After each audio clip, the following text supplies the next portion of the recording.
দেখ এই যে জিনিসটা দেখতে পাচ্ছি, এই যে মেকানিজমটা আমরা দেখতে পাচ্ছি, ইনস্ট্রুমেন্টটা দেখতে পাচ্ছি, এটার নামই হচ্ছে আমাদের 3 পয়েন্ট স্টার্টার। এটা এই ক্যাবিনেটের মধ্যে এখানে বিল্ড অবস্থায় ছিল, ক্যাবিনেট থেকে আমরা এটাকে পুরোপুরি রিমুভ করে নিয়েছি। ফ্রন্ট থেকে দেখতে গেলে আমাদের স্টার্টারটা এইভাবে থাকে, এইভাবে থাকে। আচ্ছা, তাহলে এখানে পার্টসগুলো আগে বলে দিই। আমরা ওখানে দেখলাম যে মেন দুটো পয়েন্ট আছে, একটা হলো সেটা হ্যান্ডেলটা এবং এটা হচ্ছে এনবিসি কয়েলটা। যেহেতু এটা শুধুমাত্র ইলেকট্রোম্যাগনেট চুম্বক হিসাবে কাজ করবে, সেই জন্য এর যে কয়েলটা আছে খুবই সরু সরু তার দিয়ে বাঁধা আছে। এখানে আমাদের একটা জিনিস মিসিং আছে, সেটা এখানে এই প্লেটের ওপরে দেওয়া নেই, সেটা হচ্ছে ওভারলোড রিলের যে কয়েলটা, সেই কয়েলটা তুলনামূলক এর থেকে একটু মোটা তার দিয়েই তার ওয়াইন্ডিংটা বাঁধা থাকবে, যেহেতু সেটা ওভারলোড প্রোটেকশন দেবে। আর এ কী করছে, এ শুধুমাত্র এর ম্যাগনেটিজম ধর্মটাকে আনার জন্য ব্যবহার করছি, সেজন্য আমরা সরু গেজের তার এখানে ব্যবহার করেছি। হলো। আচ্ছা, ওপরে এই যে নাট বোল্টগুলো এরকম উল্টোভাবে ফিটিং করা আছে, নাটের অংশগুলো দেখা যাচ্ছে, এটাকে বলা হচ্ছে স্টাড।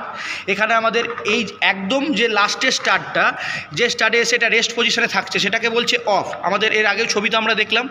আর এখানে 1 2 3 4 5 5টা আমরা স্টাড এঁকেছিলাম, 5টা স্টাডই এখানে আছে। এখানে লেখা রয়েছে, এখানে 4টে নাট বোল্ট এভাবে ফিটিং করা আছে। এখান থেকে কিছু ওয়্যার আমাদের কানেকশান বেরিয়ে গেছে। যখন এখানে দেখা যাচ্ছে এটা হচ্ছে এফ, তারপরে এই দুটো হচ্ছে মাঝের দুটো হচ্ছে এ, আর এই লাস্টে যেটা আছে সেটা হচ্ছে। তাহলে আমরা দেখলাম বাইরে থেকে যখন আমরা সাপ্লাই দেব, তখন আমরা এই লাইনে সাপ্লাই দেবো, এলে সাপ্লাই দেব, সেই সাপ্লাইটাই এল থেকে কোথায় চলে যাবে, এল থেকে চলে যাচ্ছে সোজা হ্যান্ডেলে, তাই তো? এল থেকে হ্যান্ডেলে চলে যাচ্ছে। তাহলে দেখ এই যে লাস্টের যে নাট বোল্টটা এখানে ফিটিং করা আছে, এই নাট বোল্ট থেকেই এই যে এল আমরা এখানে লিখে রেখেছি, এই যে এলটা লিখে রেখেছি, এই এল থেকে ছোট্ট একটা তারের মাধ্যমে এই নাট বোল্টে চলে এলো, ফলে এই হ্যান্ডেলটায় চলে এসছে। এখন এই টোটালটা এই লাইন এই হ্যান্ডেলটার মধ্যে দিয়ে কিন্তু লাইন চলাচল করবে যদি আমরা এলে এখানে সাপ্লাই দিই। তাহলে আমাদের এলের কানেকশান করা হয়ে গেল। এবার আমাদের কানেকশান করতে হবে কি, দুটো কানেকশান, একটা হচ্ছে আর্মেচার এবং আরেকটা হচ্ছে ফিল্ডের কানেকশান। তাহলে আর্মেচারে কানেকশান দেওয়ার আগে আমরা কি করব, এখানে আমরা এই যে এক্সটার্নাল রেজিস্ট্যান্স হিসেবে ইউরেকা ওয়্যার ইউজ করেছি, এই ইউরেকা ওয়্যারের মধ্যে দিয়ে আমরা সাপ্লাইটাকে নিয়ে যাব। তাহলে তার জন্য আমরা এটাকে প্রথমে যাকে এখান থেকে কানেকশান করে নিচ্ছি। এই যে এখানে আমরা ফার্স্ট ইউরেকা ওয়্যারটা কানেকশান করেছি, এর এই দিকের নাট বোল্ট থেকে আমরা প্রথম এখানে 1 নাম্বার, অর্থাৎ এই যে এই দিকের যে এই স্টারটা রয়েছে, এই স্টার থেকে কানেকশান দেওয়া শুরু করছি। তাহলে এখানে 1 নাম্বার গেল, এখান থেকে ইউরেকা ওয়্যারটা নামলো নিচে নেমে এই সরু তারের মধ্যে দিয়ে এই 2 নাম্বারে চলে এলো। তাহলে এখান থেকে আবার কানেকশান পেয়ে যাচ্ছে সিরিজে। তাহলে এইখানে কিন্তু আর নেই, এইখানে 2 নাম্বার থেকে দেওয়া আছে, এখান থেকে এতটা 1 নাম্বার, এখান থেকে এতটা 2 নাম্বার, এখান থেকে এতটা 3 নাম্বার, এখান থেকে এতটা 4 নাম্বার, এখান থেকে এইটুকু হচ্ছে 5 নাম্বার। তাহলে 1 নাম্বারের কানেকশান আমরা এখান থেকে নিয়ে নিলাম, আর 2 নাম্বারের স্টারের কানেকশান কোথা থেকে নিচ্ছি, এখান থেকে নিচ্ছি। একটা করে গ্যাপ আমাদের ছাড়তে হবে, 1টা 2টো 3টে 4টে 5টা। এই একটা প্রথমটার জন্য, এটা দ্বিতীয়টা, এটা তৃতীয়, চতুর্থ, পঞ্চম। 2 নাম্বার থেকে আমরা কানেকশান নিলাম এখানে আমাদের এই 2 নাম্বার যে স্টার আছে সেটাতে। এরপর চলে আসছি 3 নাম্বার। 3 নাম্বার আবার তাহলে ওপর থেকে হবে, সিরিজে উঠছে তো, মানে জাস্ট এইভাবে স্পাইরালের মতো হতে হতে যাচ্ছে। এটা এই জিনিসটা হচ্ছে 1 2 3 4 5, ঠিক আছে? তাহলে 3 নাম্বার কানেকশানটা এখান থেকে নিয়েছি। আবার 4 নাম্বারটা কোথা থেকে নেব, নিচ থেকে নিলাম, আর 5 নাম্বারটা আমরা এর মাথা থেকে নিয়েছি। তাহলে আমরা এই টোটাল রেজিস্ট্যান্সের মানটা পেয়ে যাচ্ছি। এইখানে 5 নাম্বার কানেকশান হয়েছে। তাহলে লাস্টের স্টার্টের সাথে আবার আমরা দেখলাম কিসের কানেকশান করা থাকে, আর্মেচারের কানেকশান করা থাকে। তাহলে লাস্টের স্টার্ট হচ্ছে এটা। তাহলে এই স্টার্ট থেকে দেখ এখানে একটা আর্মেচারের সঙ্গে ওয়্যার কানেক্টেড হয়ে গেছে, ঠিক আছে? তাহলে এই যে আর্মেচার, তাহলে এবার এইটাই তো আমাদের মোটরের সঙ্গে গিয়ে কানেকশান হচ্ছে। তাহলে এই মোটরে সাপ্লাই যাওয়ার আগে আমরা এখানে এই রেজিস্ট্যান্সটাকে কাজে লাগিয়ে দিলাম এক্সটার্নাল রেজিস্ট্যান্স হিসেবে, যাতে ওভারলোড কন্ডিশনে যদি বেশি কারেন্ট চলে আসে তাহলে মোটরের ওয়াইন্ডিংটা পুড়ে যাবে না। গেল? আচ্ছা, তাহলে আর দুটো পয়েন্ট আমাদের এখানে বাকি রয়েছে, একটা লিখে রেখেছি এফ এবং আরেকটা লিখে রেখেছি এ। আমরা ওখানে দেখলাম যে এফ ডাইরেক্টলি যাওয়ার আগে এই এনবিসি কয়েলের থ্রুতে যায়।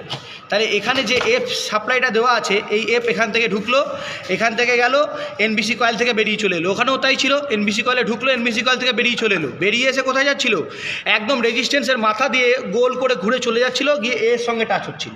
তাহলে এইটাই আবার ঘুরে চলে এলো, দিয়ে দেখ এখানে এর সঙ্গে টাচ হয়ে গেল। তাহলে এই এ আর এই দুটো পয়েন্ট আছে, এই যে দুটো টার্মিনাল, এই টার্মিনাল দুটোই এখন একসঙ্গে যেখানে যুক্ত হবে সেটাই টার্মিনালটা হয়ে যাবে এ। তাহলে এটা একটা টার্মিনাল হলো, এটা একটা টার্মিনাল যেখানে আমরা লাইন বাইরে থেকে প্লাস লাইন সাপ্লাই দেবো, তাহলে এটা হচ্ছে এল টার্মিনাল, আর এদিকে যেটা রয়েছে সেটা হচ্ছে এফ টার্মিনাল। তাহলে এই হচ্ছে আমাদের 3 পয়েন্ট স্টার্টারের টোটাল 3টে পয়েন্ট, এফ, এ এবং এল। তাহলে এই হলো এর পার্টস। এবার যখন আমরা এইটাকে এই এক থেকে শুরু করে আস্তে আস্তে স্টার্টসের মধ্যে দিয়ে এই লাস্ট পয়েন্টে নিয়ে যাচ্ছি, তাহলে এই লাস্ট পয়েন্টে নিয়ে যাওয়া মানে ডাইরেক্টলি এখানে আমরা তো এল দিয়েছি, তাহলে এই এলটা এই পয়েন্টের মধ্যে দিয়ে এসে এখান থেকে এসে ডাইরেক্ট এখানে এল পেয়ে গেল। আর এখানে তাহলে একটা মাইনাস পেতে হবে, তাহলে এই মাইনাসটা কোথা থেকে পাচ্ছে? এই মাইনাসটা ঘুরে আসছে এই এনবিসি কয়েলের থ্রুতে এই আর্মেচার এবং ফিল্ডে। এই আর্মেচার এবং ফিল্ডে আমরা কি করেছি? শর্ট করেছি। ছবিতে কী ছিল? আর্মেচার একটা ফিল্ড শর্ট করে সেখানে নেগেটিভ সাপ্লাই দেওয়া ছিল, তাহলে ওখান থেকে একটা নেগেটিভ সাপ্লাই প্রোভাইড হচ্ছে। সেই নেগেটিভ সাপ্লাইটা এখান থেকে গিয়ে এই তারটার মধ্যে দিয়ে গিয়ে ওখানের এনবিসি কয়েলের সেকেন্ড পয়েন্টে পেয়ে যাচ্ছে। তাহলে এখানে লাইন দিলাম, এখানে মাইনাস দিলাম, তাহলে কী হলো? ইলেকট্রোম্যাগনেট হলো। এখান থেকে এটাকে ধরে রেখে দিল। যতক্ষণ পর্যন্ত ধরে রাখবে, কতক্ষণ পর্যন্ত? যতক্ষণ পর্যন্ত আমরা এখানে সাপ্লাই দিয়ে রেখেছি। সাপ্লাই যেই কাট করে দিলাম, সঙ্গে সঙ্গে এর প্লাসও পাওয়া বন্ধ হয়ে গেল, মাইনাস পাওয়া বন্ধ হয়ে গেল। আবার এই স্প্রিং টেনশনটার জন্য, এই যে স্প্রিংটা দেওয়া আছে এই নিজস্ব টেনশন ক্ষমতার জন্য আবার নিজের যে পজিশন, রেস্ট পজিশন, সেই রেস্ট পজিশনে ফিরে চলে এলো। তাহলে এই হচ্ছে আমাদের। এখন এই যে 3টে টার্মিনাল আমরা আগে থেকে এখানে ফাইন্ড আউট করে রেখেছি।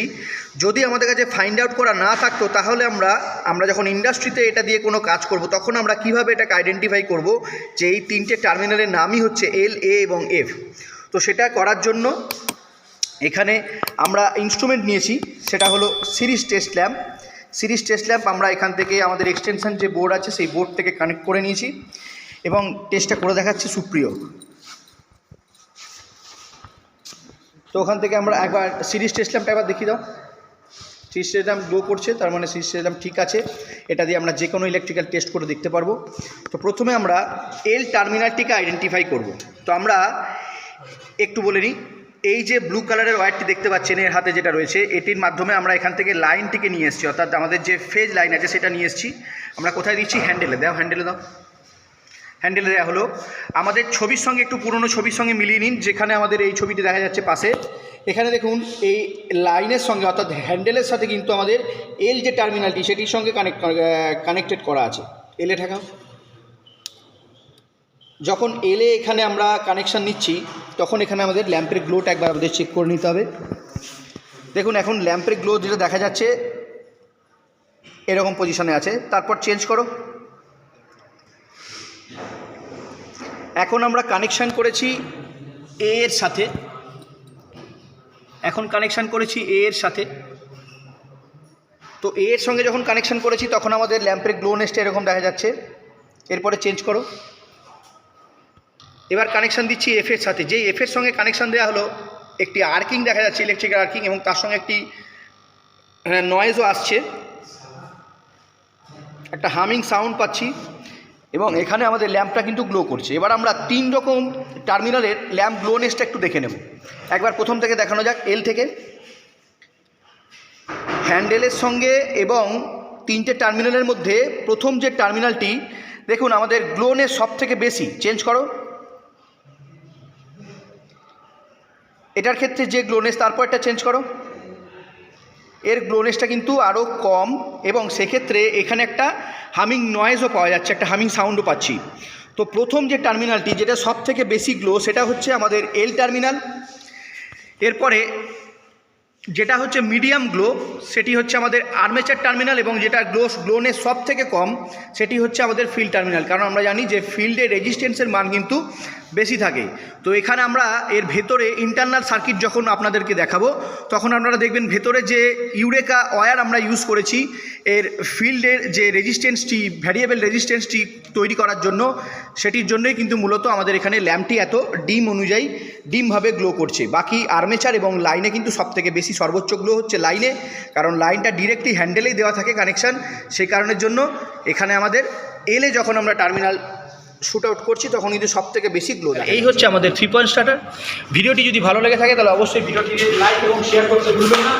এই ধরনের ইলেকট্রিক্যাল স্টাডি রিলেটেড ভিডিও আরও নোটিফিকেশান শুধু বাংলায় পেয়ে যাওয়ার জন্য চ্যানেলটিকে অবশ্যই সাবস্ক্রাইব করে রাখুন এবং সাথে সাথে পাশের বেল আইকনটি প্রেস করে রাখুন। ধন্যবাদ।